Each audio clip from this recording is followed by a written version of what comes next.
రాష్ట్రంలో మొదలయ్యే వన మహోత్సవ కార్యక్రమాన్ని ప్రతి ఒక్కరూ సామాజిక బాధ్యతగా తీసుకుని విజయవంతం చేయాలని డిప్యూటీ సీఎం పవన్ కళ్యాణ్ పిలుపునిచ్చారు. రాష్ట్రంలో 29% ఉన్న పచ్చదనాన్ని 50% పెంచాలని లక్ష్యంగా పెట్టుకోవాలన్నారు. ఈ వన మహోత్సవంలో నాటబోయే మొక్కల ఎంపికలో స్థానిక జాతులకు ప్రాధాన్యమివ్వాలని, తద్వారా పర్యావరణ సమతుల్యత ఏర్పడుతుందని తెలిపారు.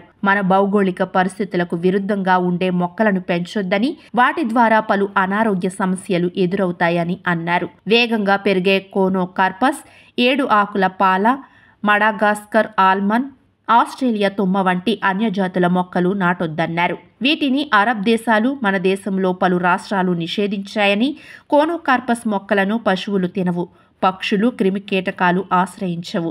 పైగా వీటి వల్ల శ్వాసకోశ సమస్యలు ఎదురవుతున్నాయని, అది ప్రకృతి చెప్పిన పాఠమని, కనుక మనము కూడా వాటికి దూరంగా ఉండాలని అన్నారు. మన దేశీయ జాతులైన గానుగ, వేప, రావి, చింత, ఉసిరి, శ్రీగంధం, మర్రి, మారేడు, నేరేడు, మామిడి, జమ్మి, వెలగ, సీతాఫలం వంటి ఉపయోగపడే జాతుల మొక్కలను పెంచుకుందాం అని అన్నారు. ఈ వన మహోత్సవ కార్యక్రమాన్ని కార్తీక మాసం వన మహోత్సవాలకు అంటే నవంబర్ వరకు కొనసాగాలని పవన్ కళ్యాణ్ పిలుపునిచ్చారు.